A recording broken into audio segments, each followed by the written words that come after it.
네, 하나님의 공의를 바로 세우는 시간 카이로스 시작하겠습니다. 오늘 함께 하실 분들부터 소개할 텐데요. 평화나무 이사장 김영민 PD 오셨습니다. 안녕하세요. 네, 안녕하세요. 네, 사실 많은 분들이 오늘 결과가 궁금해요. 네, 지금 녹화 시간이 11시 때인데 네. 그 2시에 또는 3시에 나옵니다. 예. 네. 사실 저는 내심 안 되기를 바란다고 했는데 아유, 만약에 안 별 되면 말씀을, 예. 기장한테 가서 피켓 뜰 것 같은데요. 아, 정말 네. 최선을 다했기 때문에 네. 예, 전 뭐 유감이 없습니다. 네, 다음은 저희 평화나무 공익활동 단장으로 이제 오시는 거죠, 맞죠? 제가 들은 게 맞나요? 아, 예, 그렇습니다. 네. 네. 예. 단장님. 안녕하십니까. 김기모대 목사 오셨습니다. 안녕하세요. 네. 네. 순복음에서 제일 싫어하는 목사가 아유, 저 이제 거의 찍힌 수준이 된 것 같습니다. 아니, 찍힌 지는 오래됐고 이제 파내는 수준으로. 아니, 아, 예. 저기 마포대교하고 서강대교를 못 넘어간다는 소문이 있어요. 여의도이기 때문에. 한간에 이제 지난 시간에 예. 그 미스터리 발언에서 예. 예. 부교육자들 사이에서 네. 환호성이 터져 나왔답니다. 사실 그게 오래전부터 알만한 사람들은 다 알고 있는 별명이었는데 예. 이영훈 목사는 그 얘기를 처음 들으신 것 같아요. 아, 그래요? 왜냐하면 주변에 다 이렇게 아부하는 아니, 사람들이 이것만 있다 있었겠지. 보니까 이것만. 그런 네. 분들만 있다 보니까 그런 얘기를 못 들으신 거예요. 네. 그래서 정말 대노하셨고 그래요? 오. 제가 듣기로는 불만 있는 사람이 이제 나와 함께 갈 수 없다. 평화나무에 제보하는 사람들은 나와 함께 갈 수 없다. 라고 하셨는데 그 발언까지 저희 쪽에 들어온.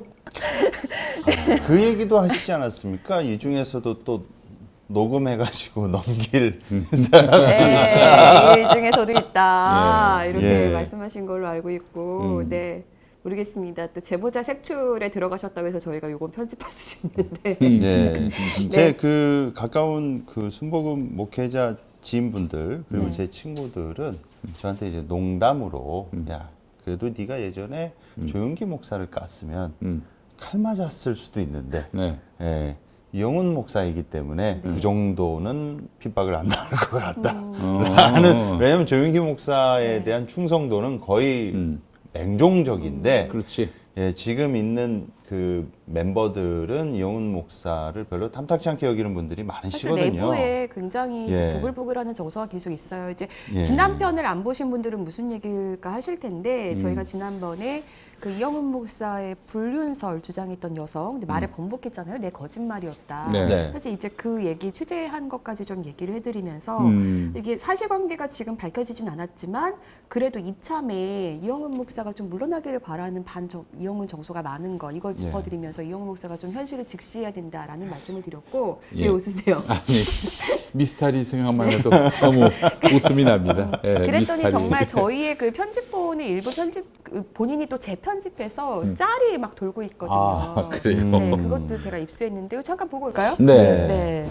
아니 제가 파악하기로는 그래서 좀 이렇게 막 링겔 맞고 너무 힘들어하셨던 부교육자님들도 계시다고 제가 들었고 그 5시. 예. 제가 한번 그 새벽 기도도 갔다 왔어요. 근데 새벽 3시에 나오시는 그렇죠. 분들도 있더라고요. 왜냐면 미리 가서 새벽 3시에 갔는데 예. 이건 그때도 너무한 거 나와주셨어요. 아니냐고 이게 시발. 부교육자 분들 사이에서 애환인 게 이 직장의 개념으로 따지면 추가 근무를 한 거 아닙니까? 그럼 추가 수당 얘기를 이런 꺼냈는데 믿음 없는 네, 이건 바로 되는 이렇게 거죠. 나와버립니다. 이렇게 되는 거죠. 그러니까 이제 이거를 위에다가 말하기도 뭐하고 노동의 개념으로 말하는 걸 자체를 벌써 불순하게 생각을 하기 때문에 적어도 그분들에게 임금 노동자로서 부리는 사람의 입장이라면은 그렇게 얘기하면 안 되지. 응? 근로기준법 다 따지고 근로자로서 소중하게 예우를 해야지. 노동자인데. 부교육자들 분들을 사람으로 대하고 있는지가 좀 궁금해요. 아. 사람으로 대하고 있는지가. 근데 이제 그러니까 이분들은 되게 부글부글 하는 거예요. 왜 있겠어요. 그런데 이거 하는 목적 자체가 이런 소문을 덮기 위한 거라고 생각이 드니까 이게 너무 반발심이 그러니까 커지고 타이밍이 힘든 꼭 거예요. 자기 그 저 스캔들 건 때문에 루머 도는 거 예? 커버하려고 요 타이밍에 하요 그럼 자기 혼자 할 것이지 이건 왜 너무한 전체를 거 다 아니냐고, 동원시켜가지고 씨발. 계속해서 저는 이 소문이 그치지 않을 거라고 보거든요. 왜냐하면 이 것만 소문이 있는 게 아니에요. 저는 이 소문은 제가 볼 때는 이렇게 해서 끝나지 않을 겁니다. 그럼에도 불구하고 누군가는 이 얘기를 들었을 때 옳다커니 이참에 보내버리자 싶은 마음이 드셨던 분들이 꽤 있으셨던 것 네. 같아요. 그리고 내부에서도 이 건을 통해서 이영훈 목사가 제발 좀 처리가 됐으면 하는 마음으로 계시는 분들이 제가 볼 때 많이 있으시고. 야, 대단하네. 독재자로서 좀 군림하고 있다는 인상을 받아요. 네. 별명이 미스타리라는 얘기가 있습니다. 왜요? 네, 저렇게 설교를 못하는데 어떻게 대형교회 보면 미스타리하다는 안 하고 얘기하고 싶은데 사람 못했는데. 비슷하게. 그러니까 저는 좀 담임 목회자로서 부교육자들한테 존경을 받아야지 이런 평가를 받고 어떻게든 좀 이번 기회에 나갔으면 좋겠네 아웃된데 그걸 아쉬워하는 예?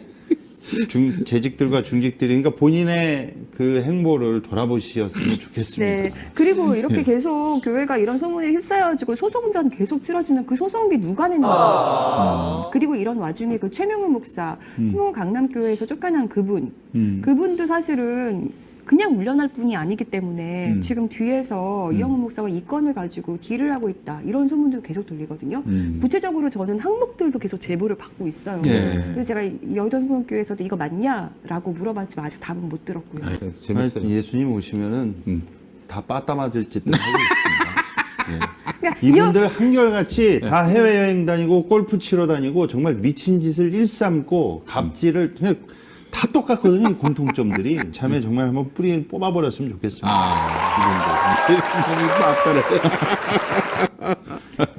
우리 이영훈 목사님 참 설교를 참 못하시긴 합니다.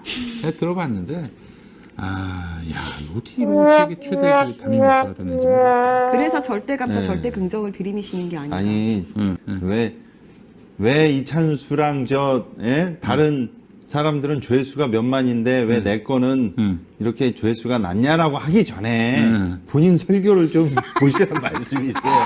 부교육자들이 열심히 못하고 못 뛰어서 조회수가 낮은 게 아니라 음식이 맛있으면 그렇지. 산골이라도 찾아갑니다. 그럼 맛집으로. 우리가 되면 부교육자들 시키지 않아도 조회수가 자동으로 올라갑니다. 남하고 비교하지 마시고 본인을 좀 돌아보셨으면 좋겠다. 아이고, 예. 이렇게 요약을 잘하셨는지 모르겠습니다. 예. 집에서 막 효과음도 넣으시고, 예. 네. 그리고 이제 뒤에는 부교육자들의 얘기를 들어주는 평안함을 고맙다. 그래서 실제로 이제 저희 카이로스를 보면서 여의도 계시는 분들이 그 여의도 편 나올 때마다 위로를 정말 많이 받으신다고. 그래요. 예. 예. 뭐 실제로 여의도뿐만 아니라 네. 남들이 전혀 얘기하지 않는 한국교회 곳곳에 이 적폐의 현장들 저희가 언급할 때마다 큰 힘을 얻는다라는 말씀을 하셔서 감사하면서 또 보람을 느끼면서도 책임감도 느끼면서 무거운 마음을 금하기 힘듭니다. 어떤 교회 분은 예. 본인 교회 편 다루는 거 16번을 보셔서 거의 매울 지경이라고 한 번 더 다뤄달라고 이제 자기네 교회 거 이제 해줄 때가 됐다. 예. 네, 이런 분도 계셨고, 네, 그렇습니다. 큰 교회, 세계적으로 큰 교회 아닙니까? 예, 근데 그 스케일에 맞게, 뭐 설교 조회수 낮다, 제가 지난 시간에 이런저런 얘기도 했는데. 이제 이영훈 목사가 예. 이찬수 목사 등에 비하면은 자기 그 유튜브 조회수가 너무 떨어지지 않냐라고 부교육자들한테 닥달했다고 그러는데 우리 김기보대 목사님 말씀은 아니 설교가 좋으면 설교를 잘하면 소문 안 내도 알아서 와서 듣고 게다가 또 여의도 교회는 세계 최대 교회잖아요. 이미 그 인프라가 닦여 있는 마당에 그 조회수 수십만은 기본일 텐데 얼마나 설교를 못했으면은 그거밖에 못 나오느냐. 아주 이런 팩폭을 하셨어요. 팩폭을. 이거는 어떻게 생각하세요? 요즘에 여의도 쪽에서 뭘 했냐면요. 성도 40명씩 전도를 하면 500만 원씩 지급해 주겠다. 40명을 전도하면 500만 원씩 지급해 주겠다. 400명이면 5천이네요. 네, 그래서 여의도에서는 야, 여의도 쪽에 제가 800이면 이거 질의도 1억입니다. 했어요. 전도가 뭐라고 생각하시냐, 이렇게 하신 이유가 뭐냐라고 했는데 코로나19로 많이 힘들었기 때문에 이렇게 전도를 열심히 하려는 취지로 하는 거다라고 저희가 이제 자막으로도 여의도 쪽 답변을 실어드리겠지만 이런 식으로 얘기를 했는데 여의도 부교육자분들은 우리가 지금 보험회사냐 이렇게 말씀을 하시고 여의도 쪽에서 부교육자로 계셨던 분 중에서는 본인도 요거 인원수 채우려고 뭐 노인정 가서 뭐 정말 무슨 영업하듯이 아. 막 이렇게 사람 끌어온 적도 있고 되게 부끄러운 고백이다 이런 말씀. 이게 순복음교회는 이렇게 계산을 합니다. 계산을 해요. 제가 봤을 때는 지금 뭐 40명? 네. 40명에 500만 원이다. 예. 그 40명이면은 예를 들어서 이분들을 보면은 그 직장 생활하는 분들 같은 경우 평균 연봉 3천이라고 치면은 11조 300. 네. 예. 300 곱하기 뭐 그중에는 또 뭐 노인도 있을 것이고 이제 생산 활동을 하지 않는 분들도 있을 테니까 그런저런 분들 빼고 40명 중에 20명만 네. 20명만 이렇게 저기 연봉 3천 오. 받는 직장인이라면은 네. 11조 생각하면은 어떻게 됩니까? 그거를 계산했다. 그래도 남아. 네. 500만 원이면은 그 남는 액수예요. 그 정도 교인을 모아온다면은. 아니 예. 그리고 어떤 교회는 인원수가 이렇게 차면 이상선 목사 같은 경우는 정말 그래서 분리개척 같은 것도 시키잖아요. 그런 네. 마당에 이 교회는 음. 그렇게 규모가 큰데 지금 관리도 못 하시면서 왜 계속 왜 불리려고 하시는 교인이 거예요? 줄고 있기 때문이야. 교인이 줄고 있기 때문에. 네. 과거 그 전도한답시고 전도왕한테 차 주고 네. 뭐 집 주고 그런 행태들이 있었습니다. 한국 교회에서. 네. 그랬다가 여론의 문매를 맞았었죠. 네. 어떻게 맨날 영혼구원 한다는데 네. 그거를 차와 집과 돈으로 계산해 가지고 이런 식으로 음. 전도를 하게 독려를 할 수가 있냐. 이건 너무나 세속적인 방법 아니냐. 예. 근데 너무 이 분이 제가 누구라고 또 말씀하기 그렇지만 그래요. 예. 숫자에 연연하시는 것 같으세요. 네. 아. 네, 유튜브 조회 미스터리가? 숫자, 미스터리가. 아. 전도 숫자. 그러나 제가 좀 한 말씀 드리자면 목사님, 우리 주님께서는 유튜브 조회 숫자보다 목사님 교회 부교역자들 월급 숫자에 더 관심 많습니다. 맞아요. 아니 진짜 팩폭입니다. 세계 최대 교회라 그러는데 부교육자들 삶은 좀 영위하실 수 있게 그리고 좀 제가 주셔야 성경 한 구절 네. 좀 굳이 인용해서 말씀드리자면 목사님 지극히 작은 자에게 한 것이 예수님께 한 것이듯이 여의도 순복음교회 부교육자들에게 한 대우가 예수님께 한 대우라고 아멘. 생각하십시오. 아니 저는요 사실 이제 그 성도들이 떠나가는 이유는 담임 목사 때문이 크거든요. 그리고 목사님들 하시는 행태 제가 이번에 그 왜 이영은 목사 그 괴소문 관련해서 네. 취재하면서 사실 그거의 핵심은 그거라고 봐요. 그러니까 정말 불륜이 있었는지 없었는지 그거 지금 저희가 알 수 없잖아요. 그리고 당사자가 아니라고 하니까 저는 그 말에 더 사실 마음이 가고 믿어드리고 싶고 믿고 싶은데 그렇다고 하더라도 이 사안을 보면요. 첫 번째 그분은 만약에 그분이 그렇게까지 앙심을 품었던 이유 사실 교회에 어쨌든 뭔가 문제가 있었던 거잖아요. 그럼요. 네. 예. 그런데 그 사안을 자기가 그래도 믿는 목사한테 거짓말을 해서까지 얘기를 했는데 그러면은 그때 최명훈 목사는요. 바로 그거 진상조사 했어야 되는 거예요. 네. 그랬으면 오히려 거짓말이든 아니든 그 빨리 밝혀지고 이렇게 괴소문이 막 이렇게 확산하지 않았겠죠. 그런데 네. 본인이 그때는 입 다물어라 했다가 어쨌든 그 소문 그거 왜 났겠어요. 그거는 목회자들이 확산시켰을 가능성이 큰 거거든요. 네. 힘을 가지고 있는 목사들이 자기가 어떻게 필요할 때 그런 협상 카드를 쓰려고 그랬을 가능성이 큰 거잖아요. 그러면 사실 그게 목사들이 할 짓이냐고요. 저는 그 부분 하나. 그리고 그 여성분이 저희 평화나무에 대해서 네. 굉장히 안 좋은 얘기를 많이 들었다는 거예요. 네. 그런 얘기를 하면서 내가 너를 못 믿고 약간 이런 식의 얘기를 하셨는데 그런 식으로 하는 게 사실 평화나무가 교회를 세우려고 하는 거지 망하게 하려는 조직이 아니잖아요. 그렇죠. 그런데 본인들의 어떤 잘못을 지적하고 그랬다라는 이유로 어떻게 보면은 음해를 오히려 평화나무에 대해서 네. 하고 그러니까 오히려 그런 어떤 힘든 마음이 있을 때 제대로 그런 것들을 마음을 터놓고 고발할 수 있는 통로를 차단해 버렸다는 거잖아요. 저는 그런 데서 계속 문제가 있었다라고 보는데 그런 거에 대한 일말의 어떤 회개하는 마음이나 이런 게 일도 없으시고 네. 근본적으로 네. 저는 이 지점을 얘기하고 싶습니다. 자기 리더잖아요. 네. 그러면 이런 어떤 루머나 구설수가 있으면 네. 1차적으로 존경하는 사람들이면 우리 목사님 그럴 뿐 아니야. 뭔가 뭐야 도대체 사실이. 이건 사실이 아니야. 이래야 되는데. 그럼 우리 한번 사실관계 밝혀보자. 네. 오히려 자기들이 그렇게 그래야 나서게 되는데 되겠죠. 그래? 근데 나중에 사실이 아니었어요. 사실이 아니었어. 아유, 아쉬워라. 이걸 통해서 나갈 수 있었는데 이걸로 한 방에 보낼 수 있었는데. 이런 분위기가 조성돼 있는 것 자체가 이게 너무나 참담한 거 이게 아닙니까? 참담한 거예요. 예. 우리 저 이영훈 목사님 그 본인이 말이죠. 네. 뭐 조용기 목사만큼 설교를 잘합니까? 뭐 영빨이라고 하잖아요. 그 속된 표현으로. 조용히 목사님도 뭐 이렇게 설교를 잘하시는 느낌은 아니에요. 아니, 어휴, 잘했어. 잘하십니다. 40대 때 설교 한번 보세요. 어우, 진짜 부럽더라니까. 진짜 너무 설교를 잘해가지고. 싹포로 그냥. 예, 그럼 네. 샤샤샤. 샤샤샤. 네, 네. 그런데 이영훈 지방을 목사는 샤샤샤. 그 조용기 목사보다도 설교도 못하고. 이게 또 스피치가 좋다는 거죠. 예, 네, 그리고 네. 또 내용도 없어요. 보니까 내가 뭐 봤어 텍스트로. 어? 내용이 맨날 똑같다고 그러더라고요. 나 그렇기도 하고 그리고 기본적으로 조용기가 만들어놓은 플랫폼에 자기가 응? 그야말로 낙하산 내려온 거 아닙니까? 어? 예.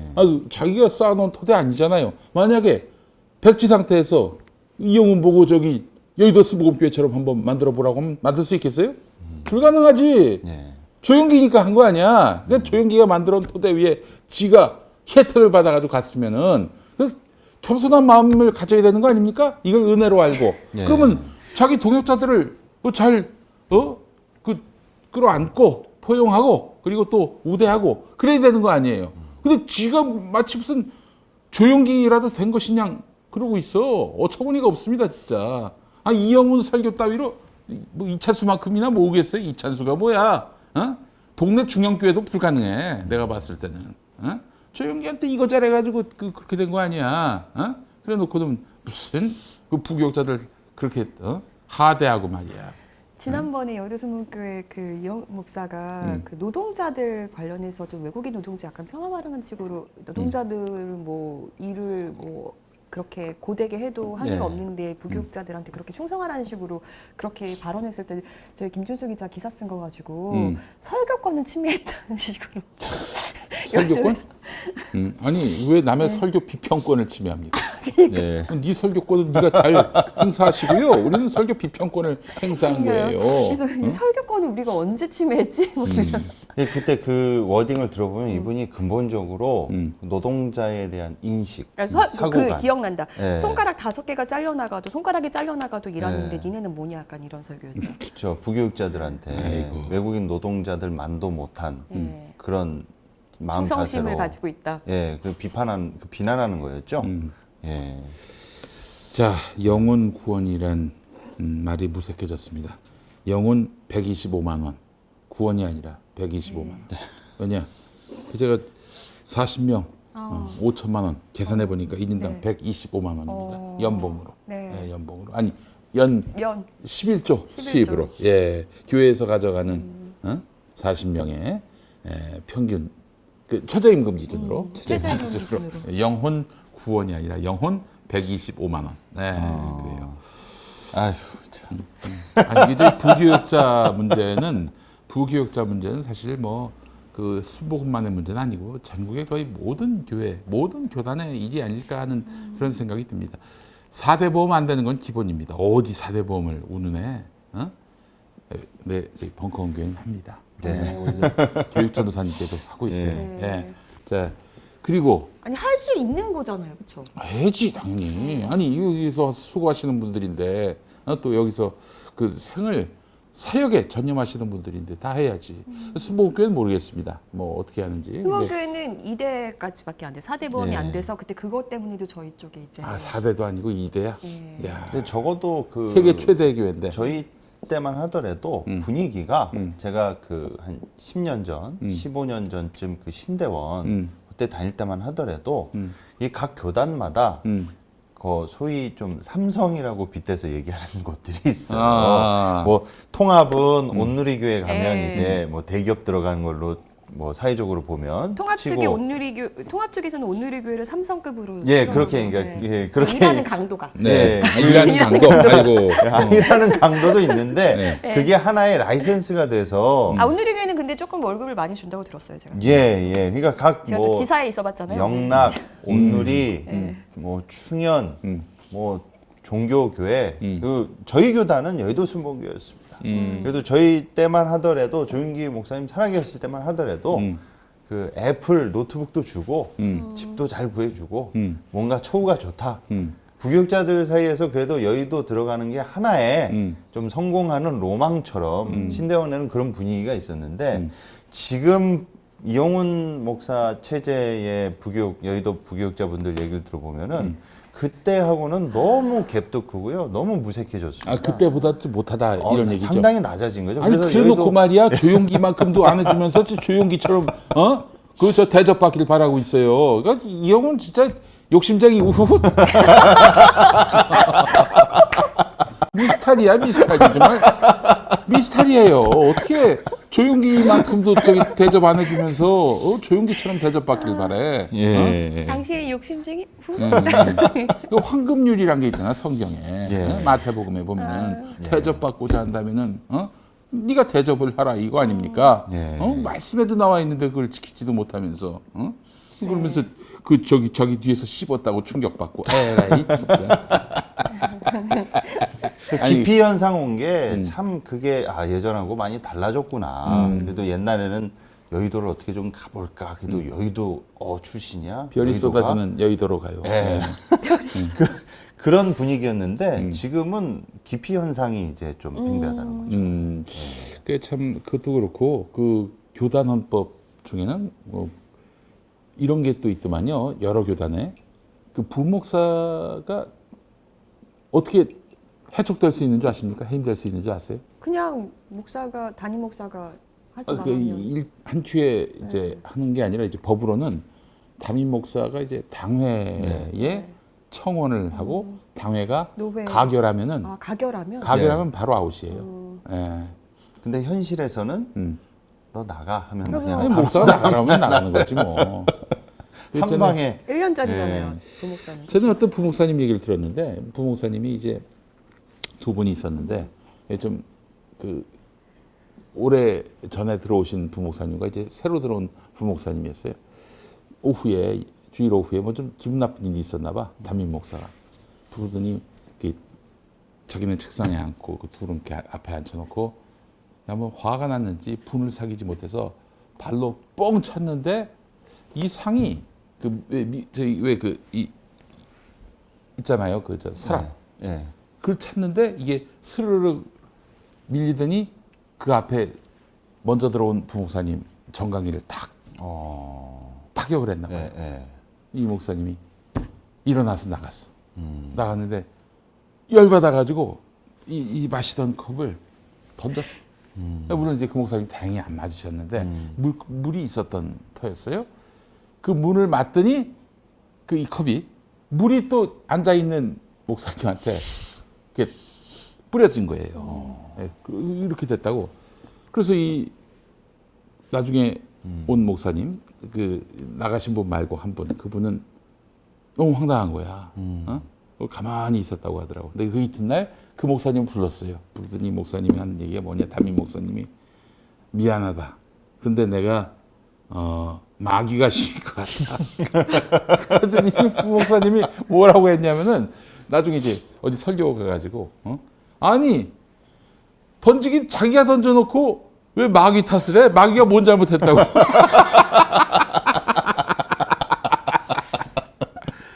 이렇게 마귀가 해서. 억울하겠네요. 마귀가 억울하지. 마귀가 뭔 잘못했다고. 자기가 해놓고. 예, 하여튼 이런 부교육자들의 이런 애환과 고충이 상당한 상황이고요. 이게 현실입니다. 달라지지 않고 점점 더 심해지고 있고. 우리 저 담임 목사님들도 되게 부목사 경험을 좀 하셨을 텐데 말이죠. 예. 어떻게 이렇게 올챙이적 생각은 못 하시는지 예. 싶은 생각도 들고. 물론 이제 담임 목사가 돼서 이제 겪는 여러 가지 어려움들 또 교회를 책임지다 보니까 느끼는 뭐 중압감, 인간적인 스트레스 있을 수 있겠죠. 근데 왜 그걸 부목사한테 풀어? 지도 부목사 한 적이 있었는데. 글쎄요, 그거에 대한 중압감보다는 본인의 체면이 뭐 이렇게 좀 깎인 거에 대한 스트레스 이런 게 더 크신 것 같아서. 그러니까 부교육자들 중에도 빌런들이 있긴 있죠. 그쵸. 근데 그런 경우를 얘기하는 게 아니라 기본적인 조직 구조와 처우와 후생 복지 이런 문제들에서 사회적 수준의 기본도 안 미치는 최하의 대우를 해주면서 신앙적 용어를 빙자하고 포장해가지고 최고의 노동력을 요구하는 거 아닙니까? 아니 그러면서 이제 예. 이게 교회가 너무 어렵고 그래서 담임 목사도 제대로 뭐 월급을 못 챙기고 그렇지만 우리가 신앙으로 정말 성도들을 잘 섬기면서 으쌰으쌰 해보자 이게 아니잖아요. 담임 목사님은 많이 가져가실 거 아니에요. 그래서 이게 그 쪼크로 이런 얘기가 있습니다. 부교육자들은 이 마귀들이 이 사람을 파견하지 않아도 된다. 담임 목사들이 알아서 시험 들게 하기 때문에. 와 진짜 대박이다. 아니 어떻게 예. 사람이 편해져야 하는데 마귀가 편해지고 마귀가 있습니까? 그 아까 그 억울하다 그러셨잖아요. 그리고 또 농담으로 또 그런 얘기 있습니다. 나중에 천국 가면 예, 마귀가 누명을 씌운 게 너무나 많아가지고 마귀가 능력을 쓴 게 많아서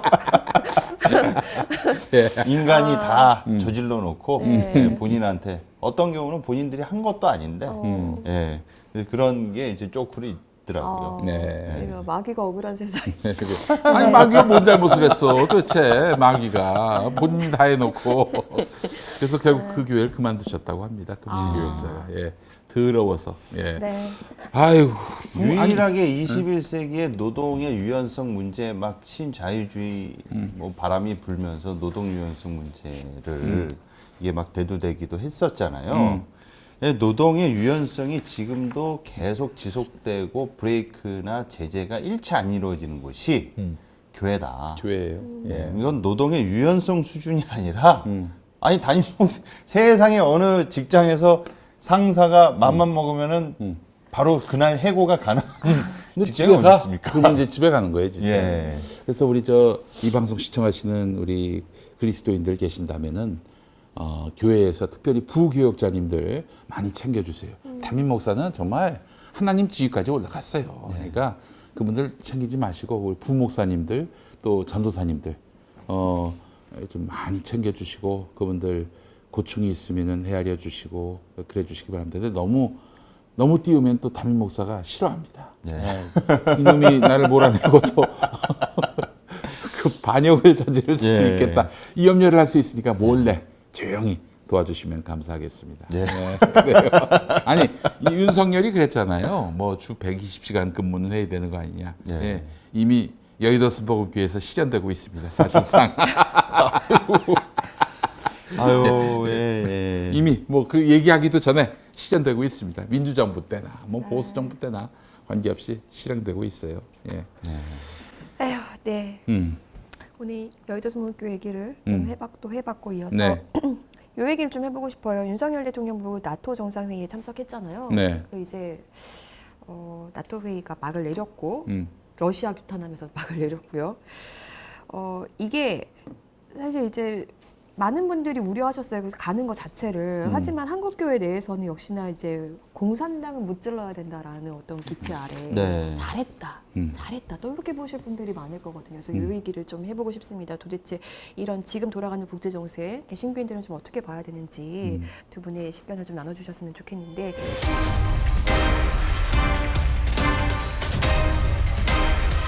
그러니까 두 분은 요즘 돌아가는 세계 정세, 국제 정세 좀 어떻게 보고 계세요? 그러니까 이제 예전에 제가 한번 택시를 탔는데 네. 그 택시를 타는 와중에 택시 기사가 좀 저기 보수 쪽이셨나 봐. 막그 알아보셨나요? 아니 그때 뭐 무명일 때인데 그 광화문에서 이제 진보 단체들이 집회하는 것 같고 막 씹어대시면서 저 빨갱이 놈들은 중국처럼 천안문에서 싹 그냥 짓밟았듯이 중국처럼 저 빨갱이 놈들을 싹 소탕해야 한다 이렇게 얘기하시더라고요. 그래서 제가 듣다가 저기 중국이 공산당인데요. 아 그런가? 지금 러시아가 무슨 공산당입니까? 그러니까요. 러시아 공산당 아니에요. 뭘 잘못 알고 계시네. 물론 러시아의 푸틴은 이 예전에 소련, 네. 미국과 전 세계를 투톱으로 갈라먹었던 양강으로 갈라먹었던 그때를 떠올리면서 그 옛 그 소련의 영화를 한번 다시 실현해 보겠다. 이 차원에서 지금 미국하고 지금 싸우고 있는 거라고 보면 되는데 미국하고 싸운다는 건 이제 결국 나토 체제에 대해서 이제 그 가입하려고 하는 우크라이나에 대해서 이제 공격을 가한 거 아니겠습니까? 저는 우리 우크라이나를 전폭적으로 인도주의적 차원에서 돕고 또 이런 평화를 위한 기도 또 행동 좋다고 봅니다. 민간 차원에서 네, 열심히 해야죠. 그렇죠. 정부가 나서서 할 일은 아닌 것 같아요. 예. 왜냐하면은 러시아와 또 우리의 교역 관계가 또 있는 네. 것이고요. 또 중국과의 교역 관계도 있는데 지금 윤석열은 똥오줌 못 가리고 있어요. 지금 그러니까요. 한마디로 얘기해서. 아니 이렇게 해서 러시아 수출길 끊기면 어떡하고. 그러니까요. 그리고 또 저 중국 반중국 선언을 했어요. 그러니까 중국이 경고하는데도 좀 한덕수 국무총리도 뭐 만약에 하면은 뭐라고 그랬죠? 되게 문제 있는 발언을 했던데. 그 경제수석 같은 경우에는 이제 더 이상 중국하고 중국한테 덕볼 일 없다 이렇게 얘기를 아, 그죠. 했습니다. 이제 유럽으로 수출길 열면 된다는 식으로 얘기하고. 아니 미치지 않고서 이게 가능한 이야기입니까? 전 이게 누가 그 짤로 장난을 친 줄 알았어요. 근데 사실이야. 그 말을 했어. 제목이 왜곡돼서 올라왔겠지 싶어가지고 본문을 보면서 깜짝 놀랐네요. 야, 이거 진짜 아주 골 때리는 그런 상황이 됐습니다. 그러니까 게다가 또 이번에 그 나토는 오라고 하지도 않았어요. 초청은 했지만 뭐 안 굳이 해도 갈 된다. 필요가 없었어요. 그렇죠. 근데 굳이 가가지고 그렇게 저는 이게 뭐 어제 딴 방송에서도 얘기했습니다만은 김건희가 이제 자기가 영부인이다 대외적으로 과시하고 싶어서 예. 남편 끌고 갔다고 봅니다. 아. 그게 지시라고 봐요. 예. 근데 가서 뭐 쇼핑만 하시고 뭐. 그러니까 뭐 누가 알아줘? 그래서 또 어제 제가 강동서에서 뭐라고 얘기했냐면 그 일본 총리 부인은 이를 굉장히 박식하다고 하더만. 그래서 이제 외국 정상이 오면은 일본의 그 다도라고 하잖아요. 네. 예. 차를 차 뭐 마시고. 따르고 네. 또 차에 대해서 설명하고 잘한대. 그래서 굉장히 일본이라는 나라의 국격을 높인다고 그러는데 우리나라는 소맥을 많은 걸로 소맥을 많은 걸로 이렇게 또 우리의 국위를 선양하지 않겠는가 이제 그런 얘기를 아, 근데 했는데 좀 너무 외국인 속상하더라고요. 분들이 소주 엄청 좋아하십니다. 예, 맛있어요. 싸고 소주가. 맛있다고. 맛있대 사람들이. 예. 실제로 들었습니다. 맛있다고. 네. 그 흐느적거리는 팔로 탁 치면은 짜르르 먹어가지고. 예. 아니 근데 바이든이 Just be yourself라고 이렇게 조언한 것 굉장히 낮춰 보기 때문에 나올 수 있는 발언 아니에요? 네 하던 대로 하라고. 네. 네 하던 대로 하면 안 되지. 저는 그 분명히 네. 그 외국 정상들이 그 각 이번에 새로 이제 당선된 대통령에 대한 정보를 들을 거 아닙니까? 그럼 뭐라고 보고를 받았을까? 여기서 답이 다 나온다. 아니 윤석열이라는 인물이 미국 바이든한테 뭐라고 보고를 했겠습니까? 저 사람 문재인 대통령이 검찰총장으로 개혁하라고 진급시켜준 사람인데 등에 칼 꽂고 야당 가서 대통령 후보로 나와가지고 대통령 된 사람입니다. 그러면 이 얘기를 딱 들은 세계 각국 정상들이 윤석열 대통령을 어떻게 보겠습니까? 아, 이 사람 신의가 없고 기회에 따라서 왔다 갔다 하는 그런 캐릭터구나. 그러니까 근본적으로 사람에 대한 캐릭터나 성향이나 지향점 그런 것들을 보고 받았을 때 결코 그렇게 좋은 보고가 올라갈 수는 없지 않겠느냐. 그러니 어떤 분들 같은 경우에는 어떤 이제 세계 각국 정상들 입장에서는 저거 저렇게 좀 무능하고 저렇게 운영하다가 뭐 자칫 뭐 탄핵까지는 안 갈 수도 있겠지만 중도 하차당하지는 않겠거니 해놓고 미리 이렇게 친하지 않게 지내는 게 아닌가. 왜냐하면 이 한미 김 디모데 목사님 말씀이 굉장히 설득력이 있어요. 예. 저 사람 오래갈 대통령 아니다 이렇게 생각하는 것이 아닌가. 예. 저는 굉장히 설득력 있다고 봅니다. 왜냐하면 정권이 바뀐 지 이제 2달 됐잖아요. 근데 한미 양자회담 무산, 한일 양자회담 무산, 나토 사무총장 면담 무산 다 무산돼 다 버렸어요. 무산됐죠. 이런 경우는 만약에 이게 민주정부나 민주당 출신 대통령이 이런 패싱 당하면 아주 대서특필하고 난리가 났을 겁니다. 그럼. 네. 있을 수도 없잖아요. 대망신 이런 뭐. 경우를 제가 태어나서 역대 대통령 뭐 여러 번 봤지만은 이런 경우는 정권 초에 이런 경우는 처음입니다. 예. 이제 전두환이 사실은 또다시 쿠데타를 일으켜가지고 군부 쿠데타를 일으켜서 집권했잖아요. 그러니까 초기에 다른 나라들이 정말 개쓰레기로 봤어요. 전두환이를. 그래서 전두환이가 초기에 안 다녔어. 그러다가 이제 그 자기를 좀 환영해 줄 만한 좀 뭐랄까 개발도상국 좋은 말로 동남아 또 후진국 이런 데를 주로 돌았다고요. 예, 뭐 이제 북한하고 체제 경쟁도 있었습니다만은 예. 그 돈 많이 주고 그렇게 또 만남 주선하면은 나 환영 받지 사실. 미국 대통령 만나기가 그렇게 어려웠습니다. 레이건 만나는 거 그렇게 어려웠고요. 뭐 그래서 레이건 처음 만났을 때는 레이건 쪽에서 걸었던 조건이 있었어. 김대중 죽이지 말라. 이거였다고. 얼마나 김세겠어. 사실 전두환으로는. 전두환으로서는. 결국 추방시킨 거 아니에요. 김대중 대통령을. 김 대통령은 그래서 이제 망명하셨고. 예, 그랬는데, 그러니까 얘네들은 밖에서 우리를 어떻게 보는지 굉장히 그 주시했고, 네. 굉장히 그 부분에 대해서 여러 가지로 좀 모색을 많이 했던 거예요. 그였죠. 근데 지금 윤석열이는 뭐 지금 초장부터 밖에서 우리나라를 어떻게 보는지 전혀 관심도 없이 그냥 뭐 초청자가 나왔다고 그냥 딸같이 날아가가지고 요거 저 추진한 사람이 외교부는 아니었다고 얘기를 들었습니다. 제가. 예. 아, 그래요? 들은 정보에 따르면은 이게 아주 재밌는데 외교부가 어떤 데인데 나가서 이렇게 개망신 당하고 알면은 거의 뭐 손도 안 댑니다. 근데 어떻게 이렇게 되냐면은 그 외교부가 이번 나토 순방은 가지 않는 게 좋다 이렇게 판단을 했을 거라고 보는데 그런데 대통령실 누군가는 꼭 가야 한다 이랬다는 거지. 네. 그 누굴까요? 그게 이제 김태효라는 설이 있어요. 김태효 아시죠? 네네. 예전에 북한한테 뇌물 주고 천안함 폭침 우리가 했다라는 말을 아주 노골적으로 할 필요는 없고 비스무리하게 해달라고 하면서 돈 봉투를 건넸다가 북한이 그걸 아주 대대적으로 떠벌리면서 개망신을 당한 김태효. 예. 이 사람이 그랬을 거라는 설이 지금 있고요. 예. 아니 G7 초청도 못 받았는데 그러니까요. 응? 억지로 하다 보니까 이런 외교 참사가 발생했다는 건데 이런 설이 있고요. 김용민 피셜에 따르면은 김건희가 지금 사실 아시다시피 지금 수사도 받고 있는 상황이고 허위 경력 또 주가 조작 이 문제로 지금 골치 아픈 상황에서 이 난국을 돌파할 길은 나 영부인이야 이걸 좀 대대적으로 알리는 것이고 그렇게 해서 이제 영부인 코스프레를 하려고 요 기회를 삼은 것이다. 네. 라는 그런 또 설도 제가 이야기하고 있습니다. 좀 설득력이 있네요, 진짜. 네. 그러니까 어쨌든 외교부는요, 우리 대한민국 외교 역량 상당합니다. 대단해요.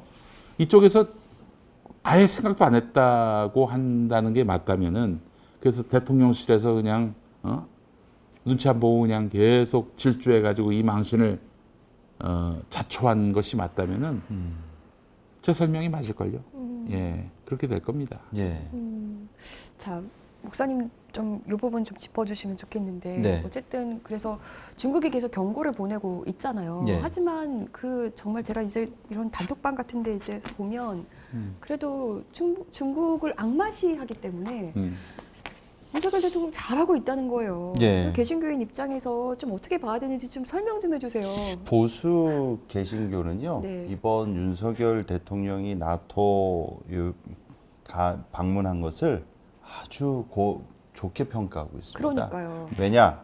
이 환장하겠어요. 나토가 중국하고 우크라이나 편을 들어주면서 이제 러시아하고 중국하고 사이가 안 좋거든요. 네. 근데 거기 딱 감으로써 이거 봐라. 우리가 윤석열 대통령 밀어준 그 가시적 결과물들이 나오고 있다. 봐라. 저 중국 공산당, 러시아 저 빨갱이들하고 우리 윤석열은 손잡지 않는다. 나토 간 거 봐라. 자유민주주의 진영이 아니냐. 이제 이거를 어필을 했고 그걸 노린 게 있었을 거라고 봐요. 그래서 보수 기독교계에서는 이게 먹혔죠. 그래서 우리 윤석열 대통령을 위해 기도해 줘야 된다. 여기 이 행보와 더 이상 이 좌파들과의 타협 없이 이렇게 굳건하게 가야 된다. 이런 분위기가 지금 팽배합니다. 그런데 일반적인 상식과 그리고 외교적 그 관점에서 본다면 이렇게 중국하고 러시아 자극시켜 놓으면 네. 당장 우리하고의 그 모든 산업 기반과 뭐 제조업서부터 인프라가 경제 협력으로 상호간에 얽혀 있는 게 많은데 당장 일본처럼 경제 제재가 들어오거나 네. 옛날에 저 이명박 정부 때도 마늘 파동이 한번 있었잖아요. 그렇죠. 이제 그런 식으로 들어왔을 때 대책이 있냐는 겁니다. 네. 이 모든 것에 대한 자신의 지지율을 끌어올리기 위해서 외교적 긴장감을 유지하는 방법을 취하는 게 저는 그 정치 지도자로서 가장 최악이라고 생각해요. 그쵸. 왜냐하면 만에 하나 이런 일들로 인해서 경제적인 압박이 들어오거나 어떤 무력 충돌이 발생하게 되면은 고스란히 이 모든 피해는 국민들이 다 받습니다. 특히 힘없는 국민들. 예. 그러니까 이런 내용과 이런 인식을 적어도 그리스도인들이라면 기독교인들이라면 여기까지 좀 생각의 흐름과 사고가 갔으면 좋겠습니다. 네. 그런데 여기까지 안 가시고 단순히 북한은 빨갱이고 중국도 공산당이고 러시아도 무신론 저 막스 따르는 놈들이니까 얘네들 배후에는 사탄이 역사하는데 이 사탄 세력과 손잡지 않고 타협하지 않고 적대적 관계를 유지하면서 평화 통일, 예? 북진 통일을 이루는 이런 그 망상에 사로잡혀 가지고 비현실적인 망상에 사로잡혀서 언제까지 이런 특정 정당, 국민의힘과 같은 이런 적폐 집단 정당이 이런 남북 관계의 긴장감을 의도적으로 조성해서 자신들의 지지 기반을 이루는데 끌려갈 거란 끌려다니고 있는 게 이게 너무나 안타까운 일 아니겠습니까? 그러니까 예수님께서도 오죽하면 민중을 개돼지라고 하신 게 아니에요. 네. 이런 가짜뉴스에 비진리에 휘둘리고 이런 것에 끌려다니는 이런 사람들 우리가 개돼지 취급을 받는 게 아니라 스스로 개돼지가 되면 안 되는 것도 있습니다. 네. 네. 맞아요. 그렇습니다. 네. 그래 참 이게 되게 그 생산 현장에서 네. 떠나신 분들, 은퇴하신 분들 이런 분들이 그 반중 정서를 이렇게 계속 강조하고 계시는데 그분들 중에는 사실 중국하고 우리가 적대적 관계였을 때 주로 이제 뭐 일하고 돈 네. 벌고 하셨던 분들일 거란 말이죠. 근데 90년대 이후로는 중국과 우리가 수교를 맺었고 교역을 맺었고 작년만 해도 홍콩까지 합치면은 네. 우리의 무역 의존도가 30%예요. 그쵸. 중국이 이 나라하고 척지고 싸우자. 아 이거 도대체 상식을 갖고 하는 얘기입니까? 네. 그분들의 얘기를 귀담아 들을 필요가 없어요. 우리에게 직접적인 타격이 오는 건데.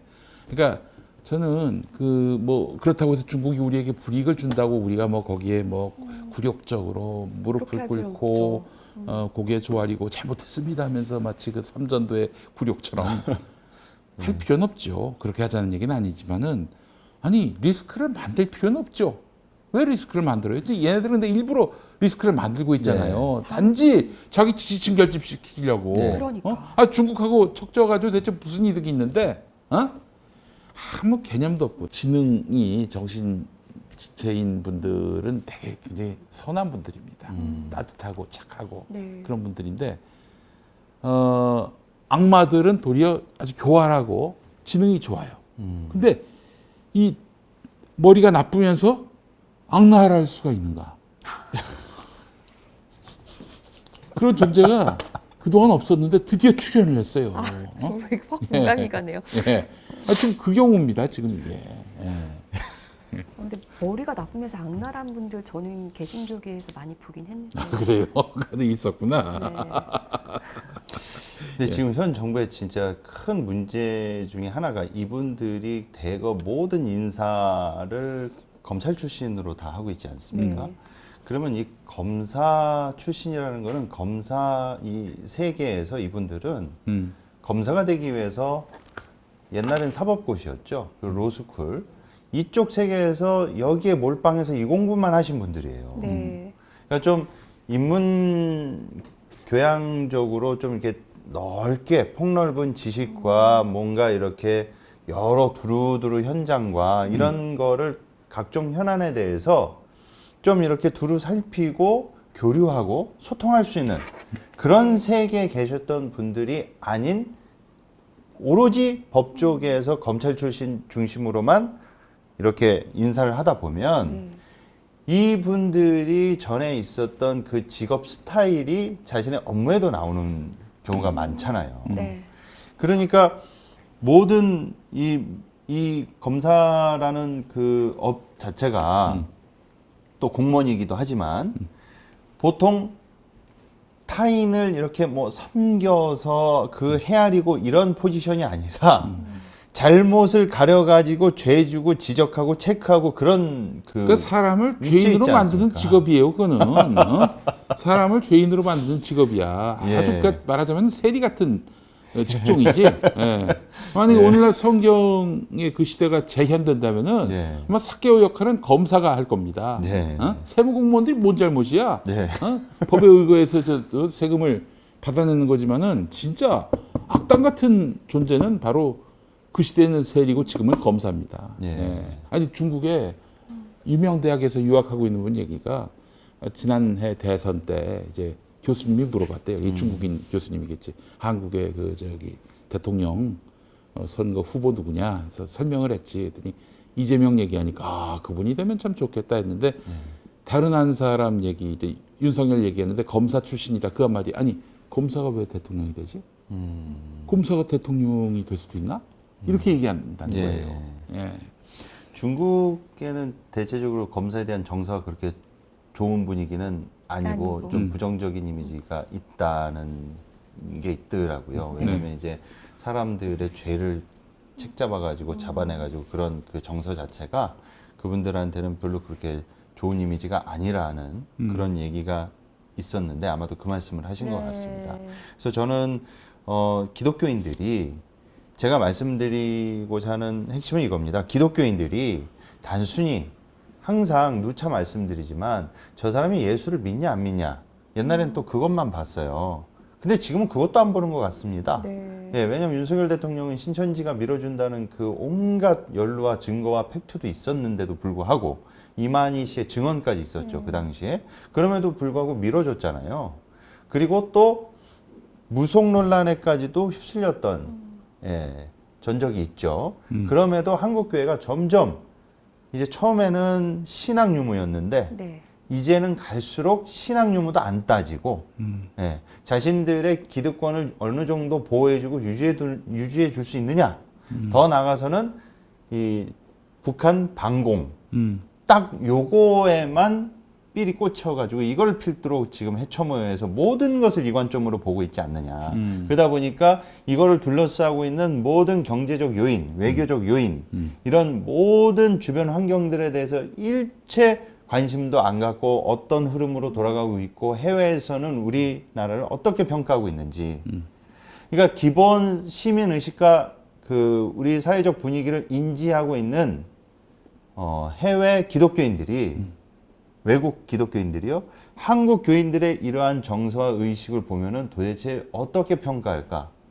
정말로 생각만 해도 부끄러운 일입니다. 그러니까요. 그래서 네. 저는 지금 우크라이나 전쟁 같은 경우도 물론 이제 저희도 이제 보도를 했잖아요. 우크라이나 난민들을 돕는 한국 교회의 모습들을 저희가 좀 조명하고 했는데 이게 현지에서 받은 영상들을 저희가 입수해서 보면서 사실 그거를 너무너무 끔찍하잖아요. 너무 잔인하고 네. 이제 마음이 아픈데 그렇다고 해서 러시아 국민 전체가 악마가 아니거든요. 그쵸. 그리고 그 전쟁이 예. 일어난 네. 배경도 좀 봐야 되고 사실 러시아가 왜 침공했나 뭐 그런 배경도 봐야 되고 근데 아예 맥락을 전혀 살펴보지 않고 한국 교회가 우크라이나에 더 마음을 주는 이유가 있더라고요. 우크라이나 개신교 인구가 많다는 거예요.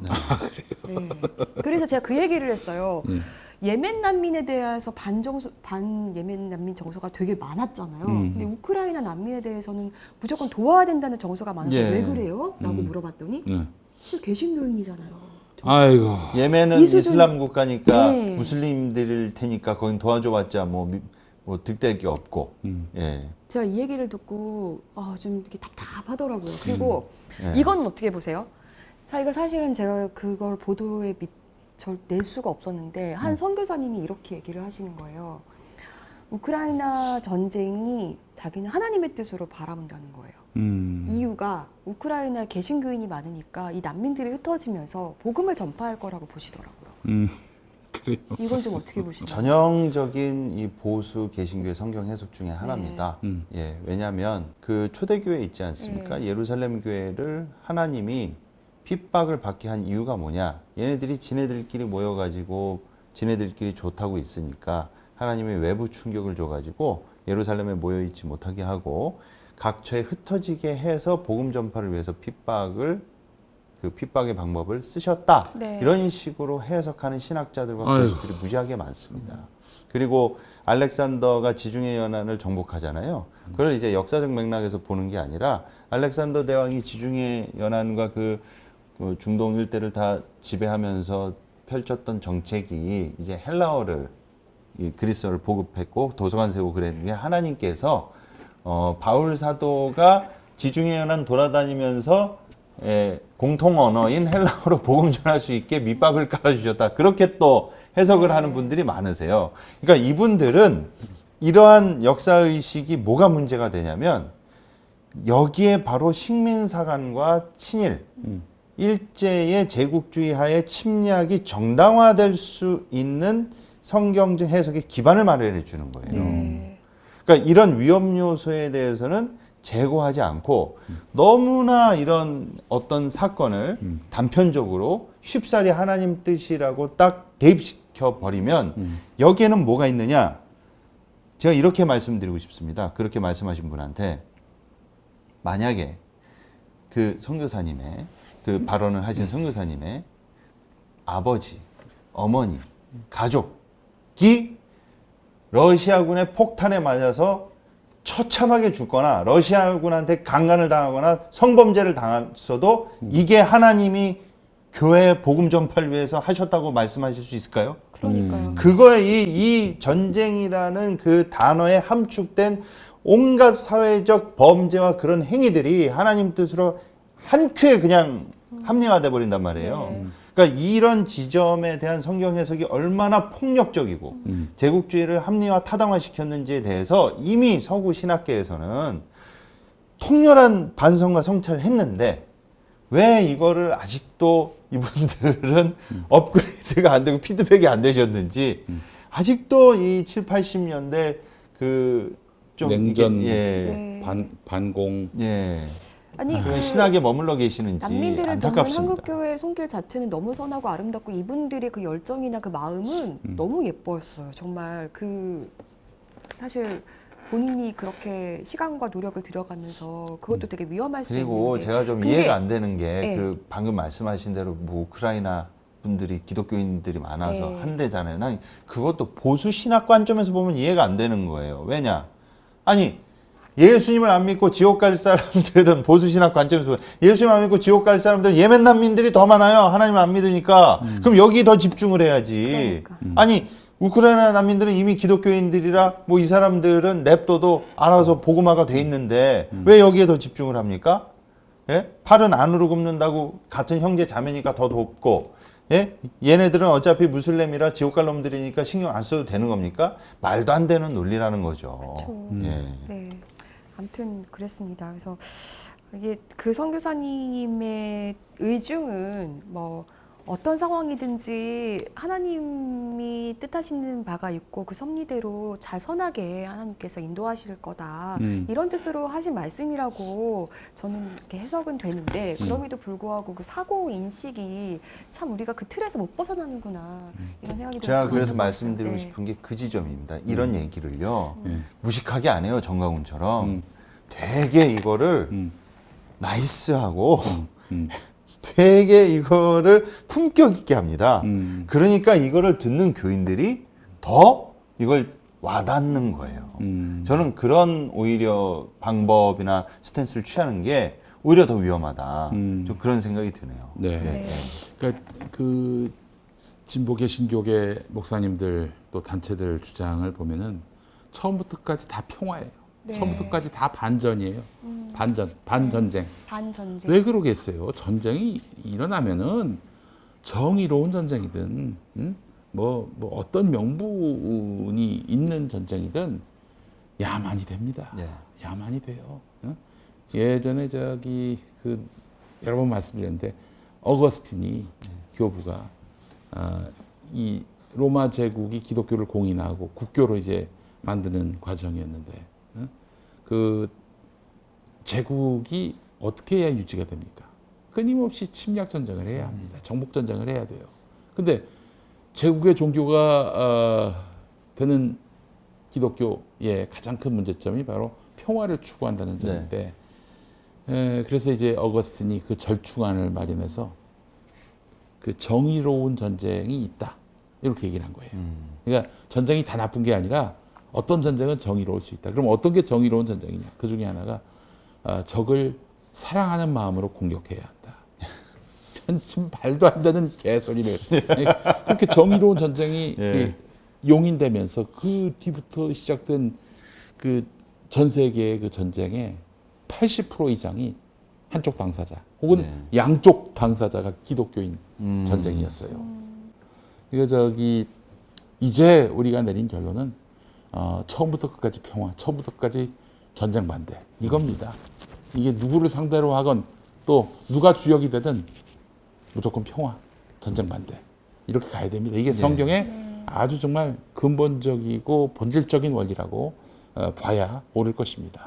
나가야 돼요. 지금 국제 정세가 계속 이렇게 다시금 이렇게 냉전처럼 이렇게 가는 상황에서 한국은 좀 중심을 잡고 뭐 사실 어느 쪽에도 굳이 우리가 그렇게 할 필요가 없잖아요. 평화를 지향하면서 좀 실리적으로 그리고 어느 쪽에도 굴욕적으로 가지 않으면서 충분히 갈 수 있는데 왜 이렇게 가시나 이게 그 너무 전쟁 네. 나면은 제일 먼저 도망갈 인간들이 지금 전쟁하자 이러고 있어요. 군대나 제대로 갔다 오고 그런 소리 하는지 모르겠어. 부동시시잖아요. 부동시. 아유 진짜 아주 꼴같지 않아 가지고 정말. 네, 참 그렇습니다. 아이고 참 요. 국제 정세가 이렇게 돌아가고 있는 상황에서 대통령도 좀 이렇게 경거망동 하시니까 이제 여러분 개신교인들이 각자 많이- 도생하시는 네. 수밖에 없다고 저 생각을 합니다. 그렇지 않으면은 윤석열 씨를 타도해야 한다고 저는 생각을 해요. 평화적인 방법으로 하나님의 방법으로 해야 되겠지만은 타도 말고는 답이 없다고 생각을 합니다. 그리고 한 가지 뭐 국제 정세뿐만이 아니라 현 정부를 바라보는 기독교인들과 목회자분들께 좀 첨언을 드리자면 저희가 나라와 민족과 위정자들을 위해서 골방에 들어가서 이들이 우리나라를 하나님 보시기에 선하시게 그리고 사회적 약자와 고통받는 이웃을 위해서 기도하는 것은 기본이고 당연한 것입니다. 그러나 역대 교회들은 우리 사회의 리더십 그룹들이 정치인들이 지도자들이 우리 사회가 구조적으로 사회적 약자를 억압한다든지 어떠한 그 정치인들의 범죄 행위나 비리나 그리고 부적절한 행위 등으로 우리 사회에 해악을 끼치는 일들을 한다면 그것은 이 교회의 구약성경서부터 흐르고 있는 그 선지자들과 세례 요한, 그 예언자라고도 불리죠.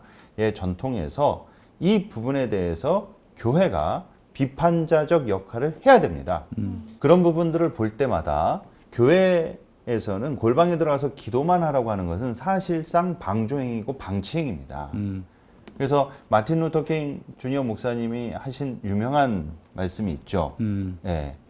이 시대의 크나큰 비극은 악인들의 아우성이 아니라 선한 일반 대중들의 끔찍한 침묵이었다고 말입니다. 교회, 적어도 그리스도인들, 특히 목회자들이라면 지도자의 부정적 행위, 저러한 행위들로 인해서 국민들한테 막대한 피해를 줄 수 있는 그러한 행위들에 대해서는 선지자적, 예언자적 스탠스를 취하고 신랄하게 비판해야 됩니다. 저는 그렇게 좀 역할을 해주시기를 부탁드리고 싶습니다. 좋습니다. 네.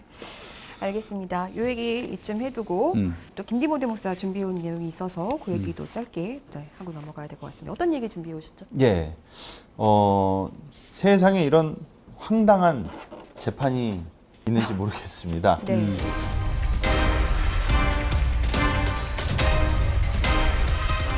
그 저희 카이로스에도 예전에 출연하신 적이 있으신 그 감리교 이동환 목사님의 네. 이 성소수자 그 관련 재판이 지금 계속 진행 중인데요. 네. 2019년에 이제 이동환 목사님이 퀴어 축제에서 성소수자를 축복했다는 이유로 네. 이제 감내 연회 재판에서 정직 2년이라는 중징계를 받으셨죠. 네. 예. 그리고 이제 지금 2년이 다 돼가고 있는데 예. 이 과정 중에 처음부터 가장 최근까지 공판이 진행되면서 네. 너무 황당한 일의 연속이었습니다. 그러니까 지금 1심에서는 그러니까 네. 교회 재판이죠. 그렇죠. 예, 사회 재판이 네, 아니라 교회 재판에서 교회 1심에서 재판입니다. 연회에서 정직 2년 처분을 했는데 음. 이게 지금 2심인 거잖아요. 그렇습니다. 근데 2심이 여태 진행되고 있는 거예요? 예. 네. 이게 어떻게 된 거냐면 아니 정직 예. 2년이 이제 지났으니까 이제 그냥 활동하시면 돼요. 왜냐면 이제 항소를 하셨습니다. 네. 근데 이 내용들마다 너무 이 황당하게 짝이 없는 게 있어요. 첫 번째 1심에 재판이 진행됐을 때 네. 기억하실런지 모르겠는데요. 이 감리교 재판부에서 뭘 요구했냐면 재판 비용이 든다. 재판 그렇지. 비용이 원래 예. 들죠. 제일 비싸요. 예, 네 때문에 재판 열린 거니까 재판 비용 700만 원, 그 상소심 기타금 700만 원 합쳐서 1,400 내라. 이렇게 요구를 한 거예요. 아니 근데 자기네가 연 거잖아요 1심이. 그럼 자기네가 내야 되는 거 아니에요? 그렇지. 누가 그 열어달라고 징계를 했나? 때린 사람들이 예, 말이죠. 누가 열어달라고 했나? 예. 예. 아, 그 돈 없으면 항소도 못 하겠네. 어? 예, 그래서 이런 황당한 경우가 있는데 네. 그 뒤로 더 황당한 게 뭐냐면요. 음. 자, 1,400만 원을 이동환 목사님을 이제 지지하시는 그 분들이 십실반 모으셔가지고 아, 그것도 모아서 내셨구나. 냈습니다. 예. 네. 냈는데 이제 내고 난 이후에 1심에서 이제 2년 중징계가 나왔잖아요. 네. 근데 항소를 하지 않았습니까? 네. 근데 항소를 각하시켰습니다. 이유가 뭐냐? 네. 1,400 늦게 냈다. 그게 이제 그 이유였습니다. 1,400은 다 받아 처먹고. 예. 야, 씨, 그게 어딨어? 그래서 이제 각하가 됐는데 황당하죠. 네. 예. 각하가 됐는데 각하 상태였습니다. 네. 그러다가 갑자기 이제 코로나 때문에 일시 연기가 됩니다. 그러다가 갑자기 이런 거에서 또 코로나로 굉장히 많이 이용했어요. 예, 그러니까 아니 뭐 뭔가 뭐 구글리면 코로나 하기 핑계 대기 아주 좋지 네, 않습니까? 코로나 핑계 대신 분도 그분이 계시죠. 비카진리 교회 재판하셨던 아, 재판이 그렇죠. 아니죠. 주사하셨던 예. 그 누구지? 강재식 저- 목사님. 강재식 모처럼 나왔습니다. 어서 오세요. 아이고 정말 참 코로나 핑계는 때마다 어찌나 되시는지 그냥 때마다 저기 뭐야 잊혀질만 하면 또 존재감을 드러내신 우리 강재식 목사님. 아, 잘 지내셨어요? 예. 코로나 안 근데 걸리셨어요? 사람이 말이야 시간이 지나도 하나도 안 변하나? 어? 인간이 말이죠. 예. 예. 그래서 코로나 때문에 아주 무기한 연장되다시피 하다가 올해 1월 25일 날 2심 재판을 열겠다고 이동환 목사님한테 이제 통보가 옵니다. 네. 근데 이 2심 재판이 그래서 이제 열려요. 네. 근데 이 2심 재판이 열리는데 또 황당한 일이 또 생깁니다. 기소한 사람이 조남일 목사라는 사람이거든요. 네. 근데 이 사람이 재판위원장이에요.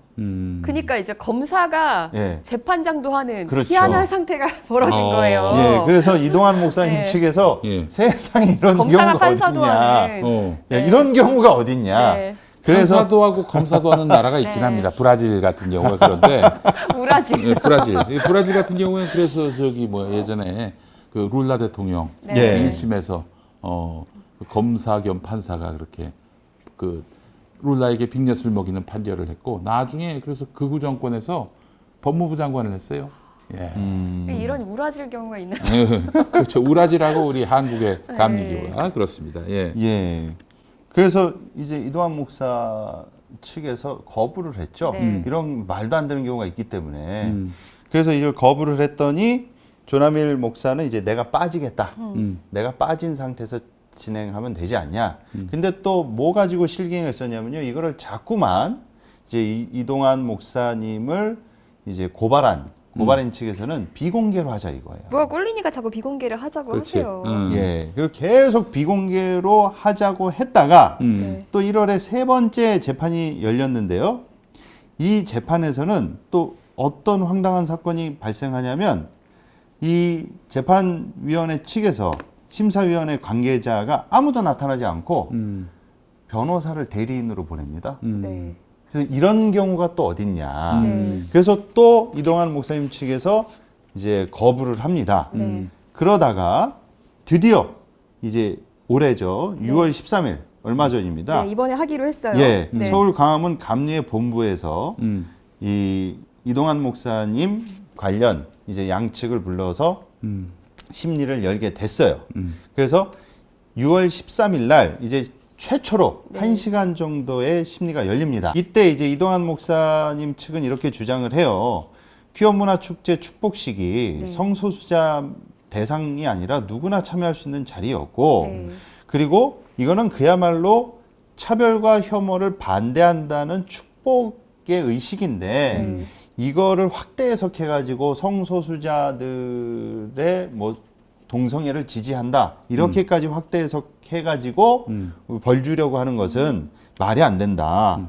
그러면서 이제 이동환 목사님의 변호인으로 참석한 그 김종철 변호사님께서 죄형법정주의 문제를 이제 지적을 하신단 말이에요. 그러면서 예수님의 경우 세리나 가늠한 여성과 함께한 걸 보고 예수님이 세리들의 세금 갈취나 가늠에 찬성했다고 해석하는 게 말이 되냐 그렇게 보지 않지 않냐. 상당히 그 저기 성경에 대한 이해가 깊으신 변호사님이시네요. 네. 그렇게 이제 주장을 했는데요. 이 고발인 측은 심사위원회 측은 뭐라고 얘기를 하냐면요. 네. 이런 퀴어 축제에서 축복을 한다는 것은 목사님으로서는 하면 안 됩니다. 이 말만 그냥 앵무새처럼 거의 반복을 하는 겁니다. 예, 그러니까 뭔가 논리가 없어요. 논리가 없어요. 자, 그러다가 분위기가 약간 이동환 목사님 측에 유리한 분위기로 좀 여론이 조성이 됐습니다. 그 재판만 두고 보면요. 그래서 이제 다음 재판을 하겠다. 그다음에 2주 뒤에 공판일자를 다시 잡은 예, 거죠. 다시 잡은 겁니다. 네. 근데 이제 또 황당한 일이 이제 또 발생합니다. 6월 27일 네. 오전 10시 감리회 본부에서 이제 재판이 다시 열렸는데요. 제가 말씀드리고자 하는 핵심은 자, 네. 그래서 재판이 열렸습니다. 네. 근데 재판 6월 27일 재판이 열렸는데 예. 이동환 목사를 기소한 경기연회 이제 심사위원장 진인문 목사 그리고 또 서기 김기태 장로가 예, 있어야 될 자리에 딴 사람이 있는 겁니다. 보조 참가인이 대신 앉아 있는 거예요. 그리고 다른 참가자들이 대신 나와 있는 거예요. 그래서 안 보이니까 왜 재판에 안 나와? 안 나왔습니까? 어. 그랬더니 까먹었다. 아, 재판이 있는 줄 까먹었다. 지금 까먹을 게 집이다. 따로 있지. 집이다. 재판이 까먹었다. 알사탕입니까? 까먹기? 미안하다. 네. 이렇게 해서 까먹었다고 이제 그쪽 사람들이 나오질 않아서 예 이런 좀 해프닝이 있었습니다. 그런데 이제 재판위원들 중에 이제 그 현장에 있는 사람들 중에 재판장 박신진 목사님이라는 분이 계시는데 이분이 이제 대노하셔가지고 나도 오늘 새벽기도 마치고 바로 올라왔고 다른 재판위원들은 부산에서 올라왔다. 이 일이 하나님 앞에 중요한 일이라고 여기고 어떤 형태든 정리가 잘 돼야 된다고 생각한다면 나오셔야 옳은 게 아니냐. 예? 그리고 다른 위원들도 이거 재판 안 하겠다는 거냐. 이렇게 피상소인 측이 이렇게 나와서 재판이 지연되고 있는 거 모르냐. 그러면서 약간 좀 분위기가 격양됐다는 것이죠. 와. 그런데 없는 상태로 네. 재판이 진행이 되었습니다. 결과는 아직 예. 안 나온 거고요. 결과는 두 번 정도 더 열기로 한 걸로 알고 있습니다. 7월 8일 한 네. 번 더 심리를 네. 연다고 합니다. 아, 근데 진짜 대단하세요. 진짜 대단하세요. 아, 이게 까먹을 게 법이고 따로 나발이고 뭐 이 사람들은 뭐 그 전혀 그런 거에 대해서 관념도 없고 한 사람을 이렇게 범죄자로 만드는 일 아닙니까? 네. 이 일의 그 위중함 자체를 몰라요. 이 일종의 낙인을 박는 것인데 그 사랑하라는 계명을 어기고 누군가에게 낙인을 박는 일인데 이거 얼마나 이게 중요한 일이에요.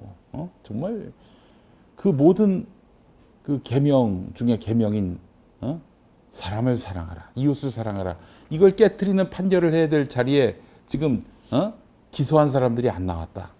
이거는 무죄로 가야지. 그러니까 그 너무 종합됐던 게 세상에 어떤 사람이 고발당한 피고발인한테 너 때문에 재판 열린 거니까 1,400 내라라고 하는 700만 원 경우는 토해내라고 하세요. 거말이잖아요.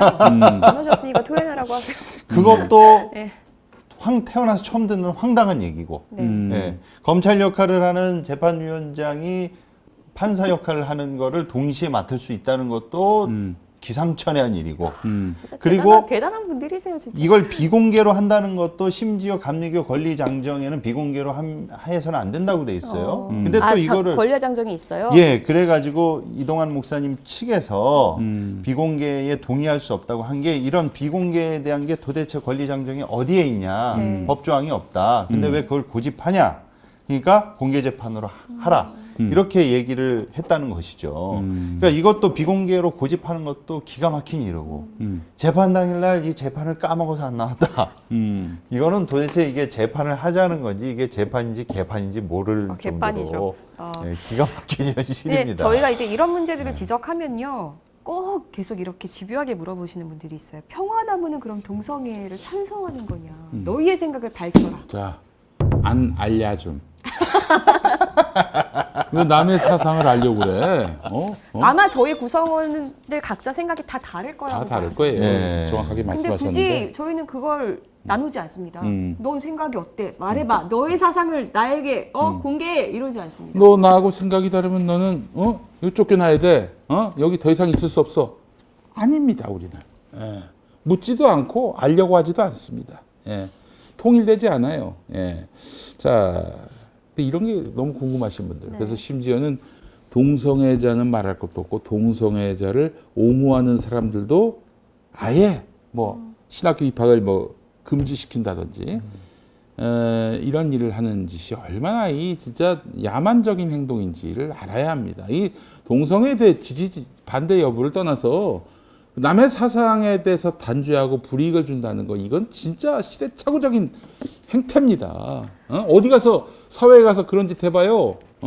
바로 매장당하죠. 되게 부끄러운 고백인데 저도 동성애에 대해서 좀 이렇게 관심을 갖고 생각을 이렇게 틀이 이렇게 깨진 게 사실 얼마 안 되는 것 같아요, 사실은. 왜냐하면 저도 동성애는 죄 이 얘기만 들었고 주변에 동성애자라고 커밍아웃 하신 분이 제 주변에 없었어요. 너무 자체 무지했죠. 근데 저는 이게 깨진 게 사실 CGN TV에서 깨졌거든요. 오히려 그 혐오하는 사람들을 너무 많이 보면서 이거를 정치 세력화하는 거를 제 눈으로 보고 인식이 되니까 이건 진짜 아니다 싶은 거예요. 그러면서 저는 개신교인이라면 적어도 내가 동성애에 대해서 무지하고 저들을 좀 이해하지 못하더라도 혐오하지 않고 사랑하기 위해서 부단히 애써야 된다라는 결론을 내렸어요. 저는 개인적으로 그렇습니다. 예. 그 한국 개신교 내부에 네. 보수 신학이라고 하는 그 노선 안에도 스펙트럼이 상당히 다양해요. 네. 동성애를 바라보는 분들, 목회자 분들이나 신학자들은요.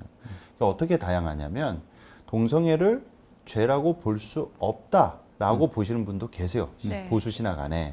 또 죄라고 보는 분도 계세요. 근데 동성애는 죄인데 차별금지법은 반대한다는 분도 계시고 네. 동성애가 죄니까 차별금지법을 반대한다라는 분, 동성애는 죄가 아닌데 차별금지법은 찬성한다는 분, 동성애는 죄인데 차별금지법은 찬성한다는 분, 벌써 다양하지 않습니까? 네. 이게 목회자들마다 기독교인들마다 신학자들마다 천차만별이에요. 그런데 이 감리회의 보수적이신 분들 뿐만 아니라 대체적으로 보수적이신 분들은 딱 이 논리입니다. 동성애 죄니까 차별금지법도 반대해야 돼. 네. 딱 이 틀 하나로 이 자신들하고의 다른 생각을 갖고 있는 모든 사람들을 하나님 보시기에 영적으로 깨어있지 못하고 네. 세속적이고 사탄이가 눈을 가려가지고 마시간 상태다. 그냥 이분들은 딱 거기에 꽂혀가지고 그 기준으로 모든 사람들을 다 단죄하고 있단 그렇죠. 말이에요. 이게 다양한 해석이 있을 네. 수 있는 거는 그렇게 하면서 성범죄는 너무 명확한 거잖아요. 그건 형사법상으로도 죄잖아요. 네. 근데 그거에 대해서는 너무 또 엄청나게 농담이 너그러우십니다. 너무 굉장히 너그럽죠. 그래서 오죽하면 제가 농담으로 하는 게 왜 이렇게 목회자분들이 동성애는 날카로운데 성범죄는 예? 너무 이렇게 여유 있으시냐? 본인들이 수컷들이라 그런 게 아니니까. 동성애는 별로 걸려들 게 없는데 성범죄는 걸려들 게 많아서 예, 가재는 개편이라고. 저는 차별금지법과 관련해서 네. 이건 교회 쪽에서 앞장서서 도입해야 한다라고 말하고 있는 사람입니다. 이거는 교회를 위해서예요. 맞아요. 교회를 위해서. 지금 교회에 대한 혐오가 얼마나 크게 달하는지. 자기들이 혐오하면 자기도 혐오를 당합니다. 알아야죠. 그 나중에 혐오가 극에 달해서 개신교인을 노골적으로 차별하고 불이익 주고 그런 세상 오지 말라는 법이 있어요? 그럴 때는 차별금지법이 개신교를 보호해 줍니다. 저 이미 당하고 있어요. 선시장에서. 글쎄 말이에요. 교회 다니는 네. 사람들은 결혼 상대자로서 기피되는 지금 상황이 돼버렸습니다. 누구 때문에? 당신들 때문에. 그러니까 차별금지법 도입이 좋습니다. 아니 동성애가 뭐 피해를 얼마나 준다고? 저기 사실 뭐 그런 논리를 요즘 많이 설파하더만. 어디 이제 결혼 상대자를 데리고 왔는데 봤더니 남자야. 우리 아들이. 네. 혹은 뭐 딸이 여자를 데리고 와. 그 저기 사윗감으로. 그럼 당신은 어떻게 하겠냐? 네, 그런 건데 이거 보세요. 지금 결혼을 안 해가지고 난리인데 지금 뭔 개소리야 그게. 네. 진짜 지금 개신교가 처하고 있는 위기를 아셔야 됩니다. 전 그래서 이 지금 차별금지법은 어떤 생각이나 사상에 대해서 차별을 할 수 없다, 불이익을 줄 수 없다, 그거 아닙니까 요컨대. 네. 예? 개신교가 앞장서야 될 일입니다. 나중에 그 일 당하면 그때 어떻게 하려고? 요거는 어떻게 보세요? 제가 이제 장경남 목사께서 어느 순간부터 제 전화를 참 잘 받아주시는데 이분이 저한테 한번 그런 얘기를 한 적이 있어요. 내가 차별금지법 반대를 이제 대대적으로 나설 건데 또 이거 가지고 나한테 기사를 쓸 거냐 이러면서 당신은 동성애는 죄라고 생각하니 아니냐 막 이거를 자꾸 물어보는 거예요. 나한테 저한테 자꾸 대답을 하래요. 그러더니 반면 또 이분이 또 부동산을 되게 사랑하시잖아요. 그렇지. 그래서 이 교회에서는 한 10년 전쯤에 뭐 치코 목사라는 그 이분이 목사기도 하면서 부동산 투자로 백만장자가 되신 분이라고 교회 내에서는 그래요. 이런 그래요? 분들을 데려와서 부동산 투자 돈 있으면 많이 하라고 이렇게 강의도 하고 실제로 강경돈 목사가 부동산을 되게 많이 소유하고 있고 관심이 진짜 많잖아요. 네. 저희가 수차례 이제 카이로스를 통해서도 얘기했잖아요. 이런 논리를 펴는 거예요. 일단 하나님이 야베스 야베스이기도. 야베스가 내 지경을 넓혀달라 이렇게 예. 기도했고 하나님이 그 얘기를 들어주셨잖아요. 그 지경이 땅짓자다. 짓자가 땅짓자다. 그러니까 성경적으로도 맞는 거 아니냐 이런 논리인 거예요. 이거 어떻게 좀 보세요. 왜 웃으세요? 진지하게 여쭤본 겁니다. 아니 네. 또 그 비슷한 논리가 뭐가 있냐면은 네. 그 부동산을 이제 매매하고 획득하고 이런 걸 정당화하는 또 성경이 뭐가 있냐면은 이 산지를 내게 주소서. 그렇죠. 예, 그것까지. 네. 아니 그게 어떻게 이 부동산하고 연결될 수가 있냐? 그래서 너무 그 창의력이 대단합니다. 네. 정말 놀랐어요. 예. 그리고 아브라함 얘기도 하셨어요. 아브라함에게 하나님께서 너는 복이 눈을 될지라. 들어 보라 네. 뭐 하늘의 별 네. 땅의 모래처럼. 네. 예, 닥치고 레위기 25장을 좀 읽어봐. 땅은 하나님의 것이다. 아멘. 땅은 하나님의 것이다. 여기서 이제 안식년이 나왔고 희년 정신이 나온 거 아니에요? 예? 이런 거 전혀 관심이 없어요. 이제 한문정 목사님 같은 분한테 한 1년 정도 묶어놓고 좀 교육을 받으라고 하고 싶어요. 아니 진짜 그 희년에 관해서는 너무나 하나님이 강력한 또 이제 그 의지를 밝히셨기 때문에 지나가다 한 줄이 아니에요. 네. 맥락 빠진 한 줄이 아니야. 땅은 하나님의 것이다. 땅은 하나님의 것이다. 이 점을 분명히 하셨습니다. 하도 말을 안 들으니까 그 거듭 강조하신 게 또 네. 바로 이런 것이고 그 11조 관련한 구절들이 많아요. 네. 그 11조 정신이 바로 이제 또 이런 그렇죠. 그 땅은 하나님의 네. 것이다 해서 비롯된 거거든요. 예. 아니, 결국은 본인이 어떤 탐욕을 구현하는 수단으로 부동산을 자꾸 이렇게 늘리고 부동산 좋아하는 사람이 또 김장환 목사야. 뭐 하여튼 뭐 지방사 생기면은 사옥부터 구할 생각부터 하고 뭐 하여튼 부동산이 너희를 구원해 주는 게 아니라 진리가 너희를 자유롭게 합니다. 아니 그래서 이 부동산을 사랑하는 마음을 이렇게 성경을 근거로 해서 이렇게 노골적으로 뻔뻔하게 얘기하시는 게 정말 제가 놀라웠거든요. 네.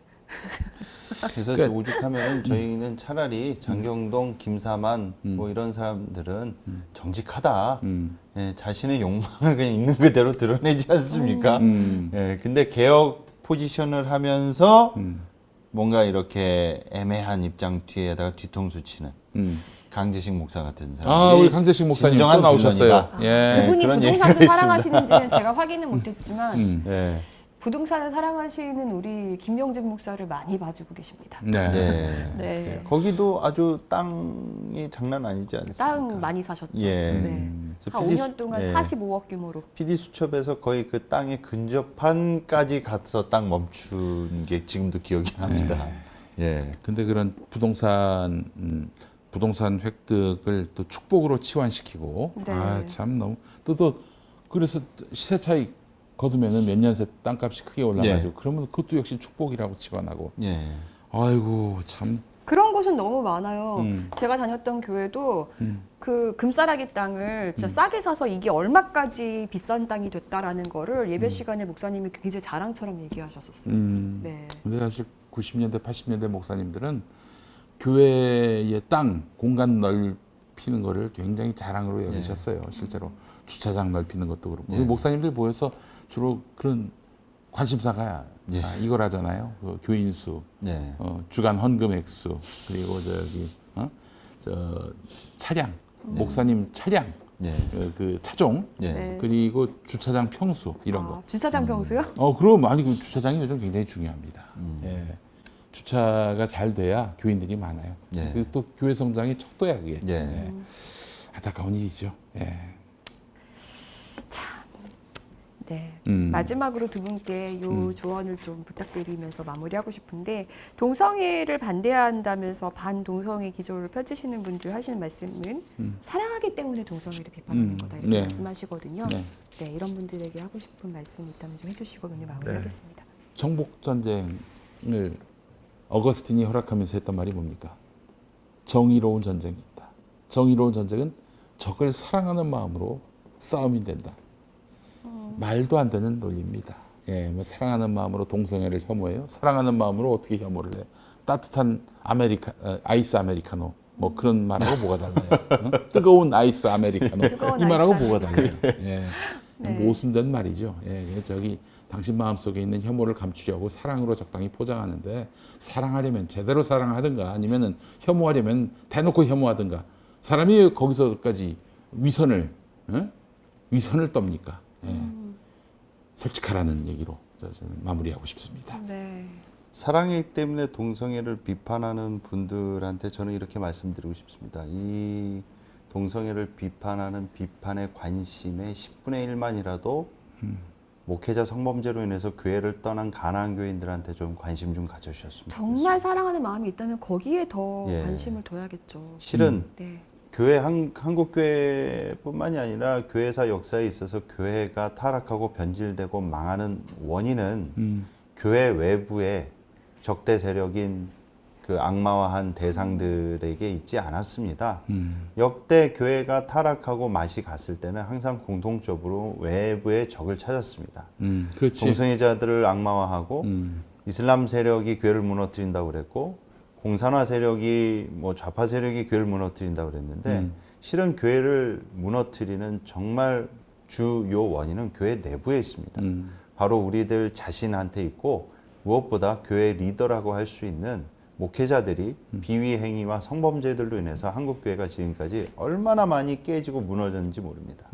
제가 인천 세소만교회 구루밍 사건 성범죄 사건이 났을 때 한 기자님이 저한테 이렇게 말씀해 주셨어요. 목사님, 불과 한 10여 년 전인가요? 10년 전쯤에, 7, 8년인가 10년 전쯤에 3.1교회 전병훈 목사 문제가 터졌는데 어떻게 똑같은 교단에서 똑같은 일이 또 터질 수 있느냐. 저 사람들은 이거에 대해서 어떤 대안이나 해결이나 개선이 없냐. 그러니까 얼마나 이게 고질적 문제입니까? 그리고 얼마나 교회에 큰 타격을 안겨다 줍니까? 비기독교인들이 동성애자들 때문에 교회를 안 나오나요? 이런 성 비위를 일으키고 온갖 그 부패한 짓을 비리 행위를 저지르는 교회 목회자들 그리고 기독교인들의 우리의 나쁜 모습들 때문에 교회를 안 나와서 전도의 문이 막히는 경우가 더 많습니다. 그러니까 저는 자꾸만 이렇게 뭐 사랑하기 때문에 동성애를 비판하고 뭐 외부로 비판의 시각을 돌리기 전에 자기 자신을 먼저 하나님 앞에 돌아보는 성찰하고 반성하고 회개하는 모습이 더 우선되어야 되지 않느냐. 좀 그렇게 말씀드리고 싶습니다. 그렇게 뜨거운 사랑이 있으신데 어떻게 그 눈물 흘리는 성범죄 때문에 눈물 흘리는 피해자들은 외면하고 그 인천세소만교회 것만 봐도 박성철 목사님을 지금 결국은 재판에 저기 세우겠다는 거 아니에요. 예. 근데 그 경기선호의 서기 목사 하는 말 들어보면 이게 박성철 목사님이 잘못이 없다는 거 본인들도 인정을 해요. 예. 근데 자기들이 뭘 어떻게 하냐는 거예요. 그 압력이 들어오는데. 아, 진짜 황당합니다, 진짜. 예. 참 사랑하며 살기에도 참 모자란 세상입니다. 시간이 모자라요. 예. 정신 차리시길 바라겠습니다. 혐오의 답은 혐오로 보낸 화살은 혐오로 돌아옵니다. 예. 분명히 알아주셨으면 좋겠습니다. 네. 예. 혐오하지 말고 사랑하자라는 메시지를 전하면서 오늘 여기서 마치겠습니다. 오늘 함께 해주셔서 감사합니다. 네, 고맙습니다. 수고하셨습니다. 네.